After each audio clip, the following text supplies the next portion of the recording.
Well, welcome back to Dakota News Now. September is Suicide Prevention Month, and we are learning what you should look for if you think a family member or friend is struggling. Joining us now, Megan Cooper. She's a behavioral health therapist at Sanford. Megan, thanks for coming in this morning.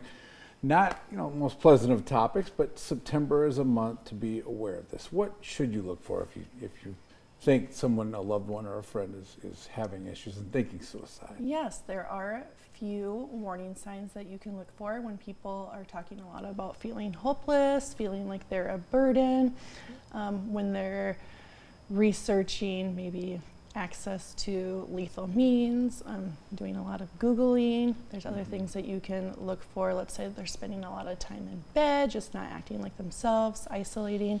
Those are all really good signs to be looking for. And if you start noticing some of those signs within a loved one, what are the next steps? How do you get them help? A common myth that people think is going to hurt people more is talking about suicide. So I would definitely encourage you to talk to them about their feeling, kind of inquire what's going on, just to kind of get their perspective. And then you can also reach out to other resources, like always go to your local emergency department. We here have Avera Behavioral Health that you can go to and get an assessment, or you can also reach out to the new 988, which was formerly the 211 helpline, and it's still called the helpline. They're coming up on their 1-year anniversary of having that new number, so you can call or text 988. Suicide impacts all ages. You think of teens a lot, but do you see all different age brackets that are?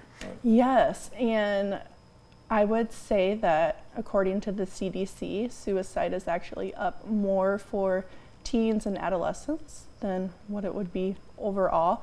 And teens also have access to kind of cell phones a lot, so they can Google like teen hotlines. You can call or text, and a certified therapist would be able to connect with them if they're not comfortable talking to other people like their parents or close friends. So that's always an option too. And if you yourself are feeling some of these thoughts or kind of seeing that within yourself, how do you ask for help?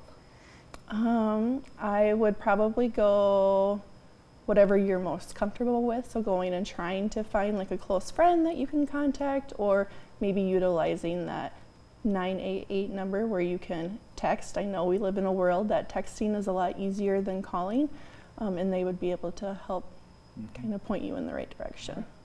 Well, Megan, I appreciate getting up early and coming on here this morning with us today. Thank you. Yeah, thank you, Megan. Well, you can stick with us because Fast Cash is up right after the break.